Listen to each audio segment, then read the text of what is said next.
Smart Excel চ্যানেলের পক্ষ থেকে আপনাদেরকে স্বাগতম। গতদিন আমি দেখিয়েছিলাম একটা সিঙ্গেল কন্ডিশনের জন্য ইফ ফাংশন কিভাবে কাজ করে। আজকে আমি দেখাবো মাল্টিপল কন্ডিশনের জন্য ইফ ফাংশন কিভাবে কাজ করে। অর্থাৎ আজকে আমি যে বিষয়টা নিয়ে কথা বলবো সেটা হচ্ছে নেস্টেড ইফ। নেস্টেড ইফ মানে কি? নেস্টেড ইফ হচ্ছে একটা ফর্মুলার ভিতর আমি মাল্টিপল ইফ ইউজ করব। অর্থাৎ ফর্মুলা থাকবে আমার একটা, বাট ইফ ফাংশন লুপ আকারে ইউজ করব। তো কিভাবে সেটা ইউজ করতে হয় চলেন দেখি।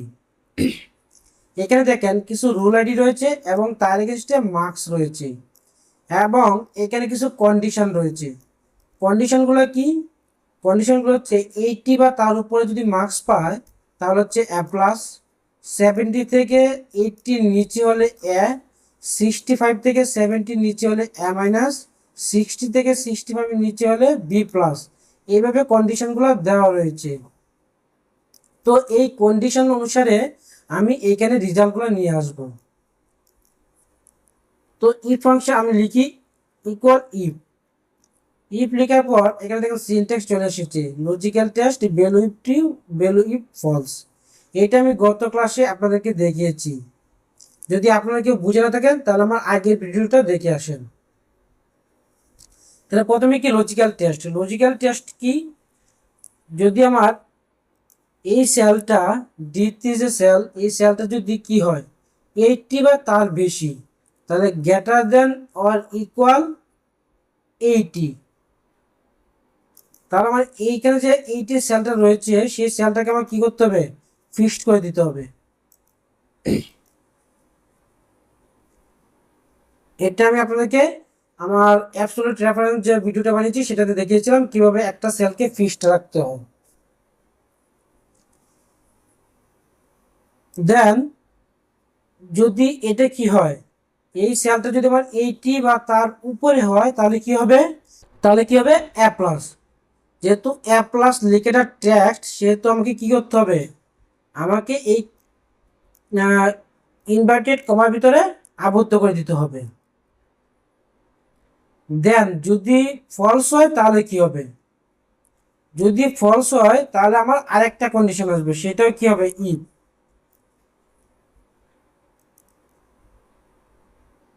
ইফ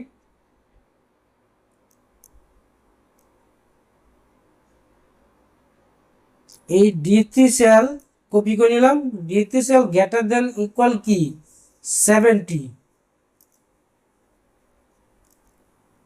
70 হয় তাহলে কি হবে? তাহলে হবে এ।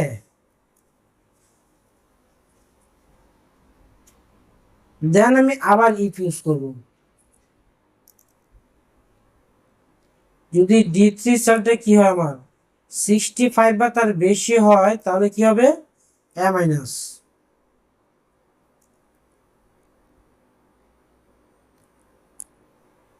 দেন আবার ইফ ইউজ করব। ইফ এই ডি3 সেল যদি আমার কি হয় 60 বা তার বেশি হয়, দেখেন এইগুলো কিন্তু আমাকে কি করতে হবে? ফিক্সড করে দিতে হবে। ডি3 সেল যদি এটা বেশি হয় তাহলে কি হবে? B plus.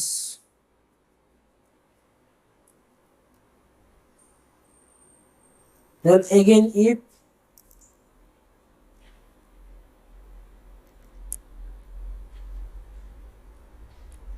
যদি 55 বা তার বেশি হয় তাহলে হবে B.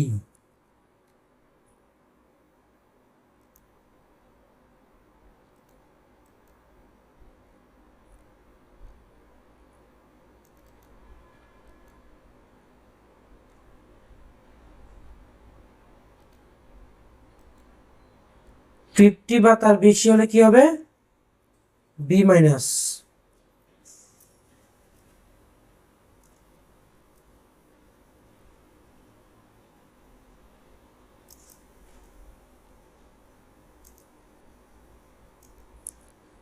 Then again if, then 45 বা তার বেশি হলে কি হবে?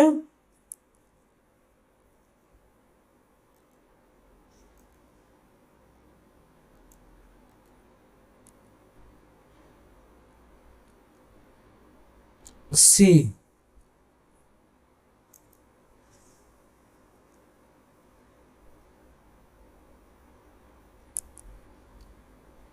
বা দেন আবার ইফ ইউজ করি,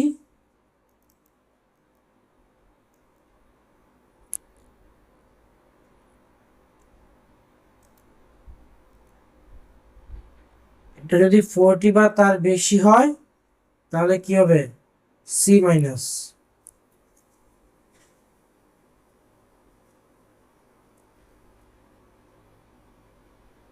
আদারওয়াইজ কি হবে, এফ।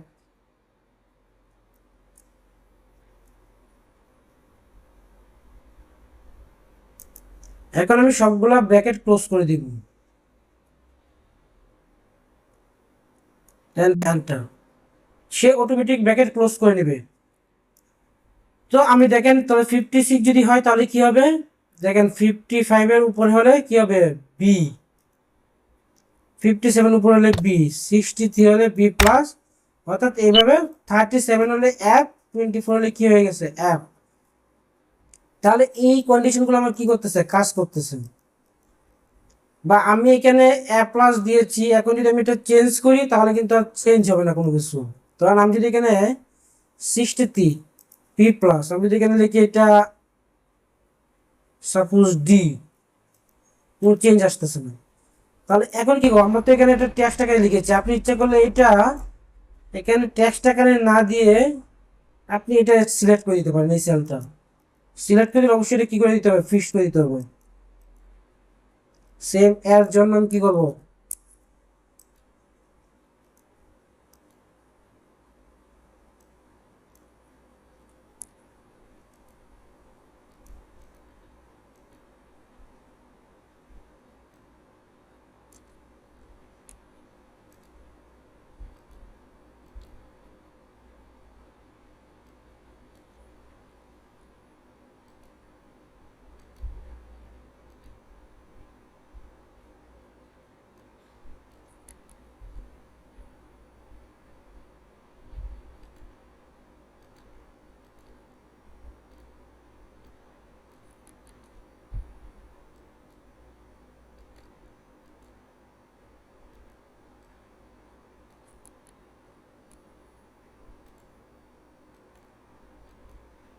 তাহলে দেখেন এটা এগুলো আমি টেক্সট আকারে না দিয়ে সেল সিলেক্ট করে দিয়েছি।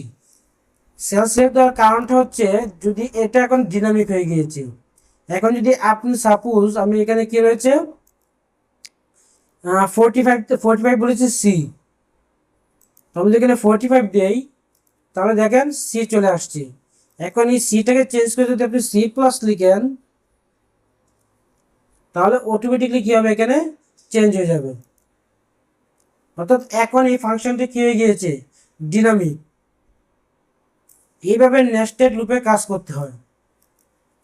তো এইটা আরেকটা ফাংশনের মধ্যে করা হয়, সেটা হচ্ছে আপডেট একটা ফাংশন হচ্ছে ইফস, ইফস ফাংশন। তো আমি নেক্সট দিন আপনাকে ইফ ফাংশন নিয়ে আলোচনা করব। তো আজকে ভিডিওটি আপনাদের কেমন লেগেছে অবশ্যই কমেন্টে জানাবেন। যদি ভালো লেগে থাকে তাহলে লাইক এন্ড শেয়ার করতে বলবেন না। এবং আরও ভালো ভালো ভিডিও পেতে হলে আমাদের চ্যানেলের সাথে থাকবেন এবং চ্যানেলটিকে সাবস্ক্রাইব করবেন। ধন্যবাদ।